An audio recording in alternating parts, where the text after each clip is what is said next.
புனித மாற்கு எழுதிய பரிசுத்த நற்செய்தியில் இருந்து வாசகம். அதிகாரம் 13, இறை வார்த்தைகள் 24 தொடக்கம் 32 வரை. அக்காலத்தில் இயேசு தம் சீடர்களுக்கு கூறியது: அந்நாட்களில் வேதனைகளுக்கு பிறகு கதிரவன் இருண்டு விடும், நிலா ஒளி கொடாது, விண்மீன்கள் வானத்திலிருந்து விழுந்த வண்ணம் இருக்கும், வான்வெளி கோள்கள் அதிரும். அப்போது மிகுந்த வல்லமையோடும் மாட்சியோடும் மானிட மகன் மேகங்கள் மீது வருவதை காண்பார்கள். பின்பு அவர் வானதூதரை அனுப்பி அவர்கள் மண்ணுலகில் ஒரு கோடியில் இருந்து விண்ணுலகில் மறுகோடி வரை 4 திசைகளில் இருந்தும் தேர்ந்து கொள்ளப்பட்டவர்களை கூட்டிச் சேர்ப்பார்கள்.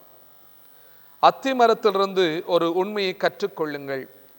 அதன் கிளைகள் தளிர்த்து இலைகள் தோன்றும் போது கோடை காலம் நெருங்கி வந்துவிட்டது என நீங்கள் அறிந்து கொள்வீர்கள். அவ்வாறே இவை நிகழ்வதை காணும்போது மானிட மகன் கதவை நெருங்கி வந்து விட்டார் என்பதை நீங்கள் அறிந்து கொள்ளுங்கள். இவை அனைத்தும் நிகழும் வரை தலைமுறை ஒளிந்து போகாது என உறுதியாக உங்களுக்கு சொல்கிறேன்.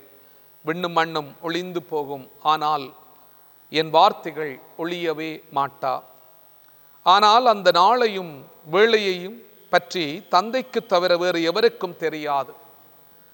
விண்ணகத்தில் உள்ள தூதருக்கோ மகனுக்கோ கூட தெரியாது. வாழ்வு தரும் இயேசு கிறிஸ்துவின் நற்செய்தி. கிறிஸ்துவே உமக்கு புகழ்.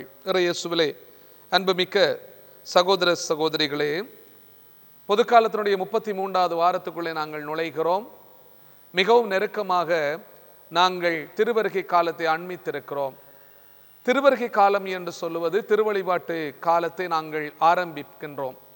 இப்போது நாங்கள் 33ஆம் வாரத்துக்குள்ளே இருக்கிறோம். வருகிற ஞாயிற்றுக்கிழமை நாங்கள் கிறிஸ்து அரசர் பெருவிழாவை நினைவு கூறுகிறோம். சிறப்பான விதத்தில் இந்த ஆண்டு முழுவதும் இறை வல்லமையினுடைய ஆண்டாக ஆண்டவர் எங்களுக்கு தந்திருந்தார்.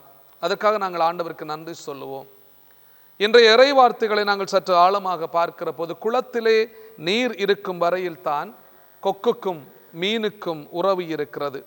இந்த கொக்குக்கும் குளத்திற்கும் இடையிலே உறவு இருக்கிறது. கொடியிலே மலர் இருக்கும் வரையில் தான் மலருக்கும் வண்டுக்கும் இடையிலே உறவு இருக்கிறது. வண்டுக்கும் மலருக்கும் இடையிலே உறவு இருக்கிறது. விழிப்பாக இருக்கும் வரை தான் உனக்கும் இறைவனுக்கும் எங்களுக்கும் இறைவனுக்கும் இடையிலான உறவு அது நீடித்து நிலைக்கின்ற உறவாக மாறும். அன்பானவர்களே, இன்றைய நற்செய்தியினுடைய வழி நாங்கள் சிந்திக்கின்ற போது இறைவன் நமக்கு வலியுறுத்துவது எப்போதும் கவனமாகவும் விழிப்பாகவும் செயல்பட வேண்டும் என்கின்ற செய்தி. இன்றைய நற்செய்தியை மேலோட்டமாக படித்தோம் என்றால் நம்மை பயமுறுத்துவது போல இந்த நற்செய்தி இருக்கிறது. ஆனால் உள்ளார்ந்த ரீதியிலே நாங்கள் சிந்தித்து அதை செயல்படுத்துவோம் என்று சொன்னால் நாம் எந்த சூழ்நிலையிலும் எச்சரிக்கையாக இருக்க வேண்டும் என்பதை இன்றைக்கு நற்செய்தி எங்களுக்கு அழகாக சொல்லுகிறது. இருளினுடைய சக்திகள் அழிக்கப்படுகின்ற போதுதான் அங்கே ஒளி பிறக்கிறது என்பதை நாங்கள் உணர்ந்து கொள்ளுகிறோம். விடியல் வரும் என்கின்ற நம்பிக்கையில் தான் மனித வாழ்வு நம்பிக்கையோடு பயணித்து கொண்டிருக்கிறது, மண்ணிலே நகர்ந்து கொண்டு இருக்கிறது. காலம் கடவுளால் மட்டும்தான் நிர்ணயிக்கப்படுகிறது, கடவுளால் மட்டும் நிர்ணயிக்கப்பட முடியும். அன்பானவர்களே, இது இப்படித்தான் நடக்க வேண்டும் என்பது நம்முடைய கரங்களிலே இல்லை. கடவுளினுடைய திட்டப்படிதான், அவருடைய சித்தப்படிதான் எல்லாமே இந்த உலகத்திலே நடந்து கொண்டு இருக்கிறது. அதாவது பாவம் புண்ணியம் என்று 2 இருக்கிறது. அன்பானவர்களே, அந்த புண்ணியத்தோடு வாழ்ந்து கொண்டிருக்கின்றவர்கள் நிலை வாழ்வை அவர்கள் அடைந்து கொள்வார்கள். பாவ வழியிலே இருப்பவர்கள் மனம் மாறி மன்னிப்பு கேட்டு ஆண்டவரோடு ஒப்புரவாக முடியும். ஆகவே இந்த உலகத்திலே நாங்கள் 2 விடயங்களைத்தான் பார்க்கிறோம், நன்மையும் தீமையும். இது 2ம் ஒன்றாக சேர்ந்து பயணிக்க முடியாது. நன்மை தனங்களோடு வாழுகின்ற கடவுளை உணர்வாக ஏற்றுக்கொண்டு கடவுளுக்குரிய பிள்ளைகளாக வாழுபவர்கள் நன்மை செய்கிற பிள்ளைகளாக மாறுவார்கள். தீமையை விரும்புகின்றவர்கள் சாத்தானினுடைய பிள்ளைகளாக இருப்பார்கள். அவர்களுக்கு ஒரு சந்தர்ப்பம் கொடுக்கப்படுகிறது. எவ்வளவு பாவம் எவ்வளவு தீமையில் இருந்தாலும் அவர்கள் மனம் திரும்பி மன்னிப்பு கேட்டு ஆண்டவரோடு ஒப்புரவாகின்ற போது ஆண்டவர் அவர்களை ஏற்றுக்கொள்ளுகின்றார். கிறிஸ்துவனுடைய அடிச்சுவட்டை பின்பற்றுகின்ற நாமும் திருமுழுக்கு உறுதிபூசல் வழியாக தூய ஆவியை நாங்கள் பெற்றுக்கொண்டிருக்கிறோம்.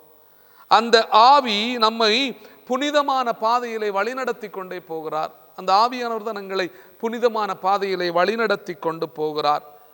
உன்னதமான வாழ்விற்குள்ளே எங்களை அவர் செதுக்கி செதுக்கி வாழ வைத்து கொண்டே இருக்கிறார். அது நாங்கள் ஞானஸ்தானத்தின் மூலமாக ஆவியை பெற்றிருக்கிறோம். அந்த ஆவி எங்களை நிறை உண்மையை நோக்கி வழிநடத்தி கொண்டே போய்கொண்டிருக்கிறார். பாவத்திலே நாங்கள் அடிமைகளாக சிக்கி தவிக்கிற வேளைகளிலே எல்லாம் நாங்கள் இறை வல்லமை அனுபவிப்பதற்கு ஆவியானவர் எங்களை தூண்டி எழுப்பி கொண்டே இருக்கிறார். இந்த பாவ அடிமைத்தனத்தின் விடுதலையை நாங்கள் பெற்றுக்கொள்ள வேண்டும். ஆகவே இன்றைக்கு நற்செய்தி எங்களுக்கு அறிவுறுத்தல், நீ விழிப்பாக இருக்க வேண்டும், நீ ஆயத்தமாக இருக்க வேண்டும். நீ விழிப்போடு ஆயத்தமாக இருக்கிற போது ஆண்டவர் வருகின்ற அந்த நாளிலே நாங்கள் ஆண்டவரோடு சேர்ந்து பயணிக்க முடியும், வல்லமையை நாங்கள் அனுபவிக்க முடியும். அன்பானவர்களே, ஒரு வாகனம் செலுத்துகின்றவர் விழிப்பாக இருக்கிறார். கொக்கு மீனுக்காக எப்போதுமே விழிப்பாக ஒற்றை காலில் நின்று கொண்டு அது விழிப்பாக பார்த்து கொண்டு இருக்கிறது என்று சொல்லுவார்கள். தூண்டில்காரன் மிதக்குகின்ற அந்த தக்கையை, அந்த கட்டையை விழிப்பாக பார்த்து கொண்டே இருக்கிறான். இந்த நற்செய்தியிலே நாங்கள் அறிவது போல குறுகிய காலம்தான் மனித வாழ்வுக்கு எங்களுக்கு தரப்பட்டுகிறது. அந்த குறுகிய காலத்தில் நான் எவ்வாறு வாழ்ந்து கொண்டு இருக்கிறேன், ஆண்டவருக்கு உகந்த வாழ்க்கையை நான் வாழுகிறேனா, புனிதத்தின் நிறைவாகிய விண்ணக வாழ்வை நமதாக்கி கொள்ளுவதற்காக என்னுடைய வாழ்க்கையை எவ்வாறு நான் அமைத்து கொள்ளுகிறேன் என்பதை இன்றைக்கு நாங்கள் சரியாக புரிந்து கொள்ள வேண்டும். அன்பானவர்களே, நாம் காற்றை உள் இழுத்து உலக வாழ்க்கையை ஆரம்பிக்கின்றோம். சுவாசத்தை வெளியே விட்டு இவ்வுலக வாழ்க்கையை நாங்கள் முடிக்கின்றோம். முதல் சுவாசத்திற்கும் கடைசி சுவாசத்திற்கும் இடைப்பட்ட காலம்தான் நாங்கள் இந்த பூமியிலே வாழ்ந்து கொண்டிருக்கிற இந்த காலம். மனிதன் எச்சரிக்கையாக நிதானமாக வாழ இன்னும் பல ஆண்டுகள் எடுக்கும். அப்படி அவன் விழிப்பாக எச்சரிக்கையாக வாழ நினைக்கின்ற போது இந்த உலகம் எப்படி இருக்கும் என்பது எங்கள் யாருக்குமே தெரியாது. அன்பானவர்களே, இன்றைக்கு நாங்கள் சிந்திக்க வேண்டும். பழங்காலத்து கதை ஒன்றை சொல்லுவார்கள். மனித வாழ்வு என்பது பை ஊரில் இருந்து பொய் ஊருக்கு வந்து இந்த பொய்யூரிலே இருந்து மெய் ஊருக்கு நாங்கள் போகிறோம் என்று சொல்லுவார்கள். பையூர் என்பது அம்மாவினுடைய உதரத்தில் இருந்து கொண்டு அந்த இடம்தான் பையூர் என்று சொல்லுவார்கள். இந்த பையூரில் இருந்து நாங்கள் இந்த உலகத்துக்களை வருகிற இது ஒரு பொய்யான உலகம். இந்த பொய்யான உலகத்தில் நாங்கள் வாழ்ந்து கொண்டிருக்கிறோம். ஆனாலும் உண்மைக்கு நாங்கள் சாட்சியம் கொடுக்க வேண்டும் என்பதற்காக போராடி போராடி இந்த உலகத்தில் நாங்கள் வாழ்ந்து கொண்டிருக்கிறோம். எதற்காக? நாங்கள் மெய்யூருக்கு போவதற்காக, விண்ணக வாழ்விலே நாங்கள் வாழ்க்கை சிறப்பாக அனுபவிப்பதற்காக. ஆகவே பையூரில் இருந்து பொய்யூருக்கு வந்து பொய்யூரில் இருந்து நாங்கள் மெய்யூருக்கு போகிறோம். இந்த மெய்யூருக்கு நாங்கள் போக வேண்டும் என்றால் இந்த உலகத்திலே அன்பானவர்களை நாங்கள் உண்மை உள்ளவர்களாக வாழ வேண்டும் என்பதைத்தான் இன்றைக்கு நாங்கள் புரிந்து கொள்ளுகிறோம். இளமையிலே நாங்கள் இளமை பருவத்திலே விவிலியத்தையும் ஆலயத்தையும் மறந்தவர்கள் வயது போன பிற்பாடு இந்த விவிலியத்தையும் ஆலயத்தையும் தேடி வருவார்கள். அந்தந்த காலத்திலே அதை நாங்கள் செய்து முடிக்க வேண்டும். இன்றைக்கு அன்பானவர்களே, கவலைகளை மறந்து பயத்தை மறந்து நாங்கள் விழிப்புடன் இருக்க வேண்டும் என்ற ஆண்டவர் எங்களுக்கு ஒரு அழகான சிறப்பான இறைவார்த்தையை தருகின்றார்.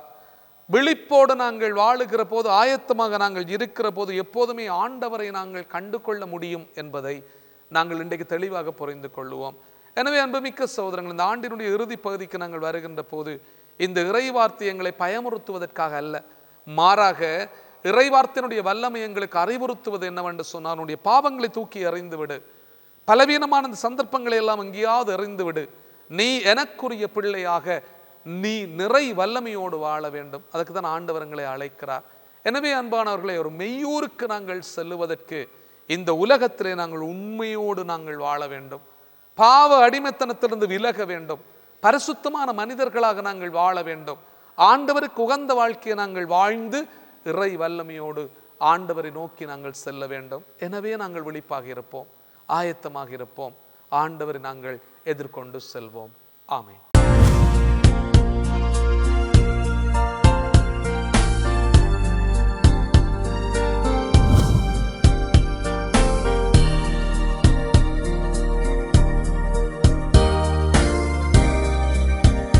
நமது ஃபேஸ்புக் மற்றும் யூடியூப் பக்கத்தை லைக் செய்யுங்கள்.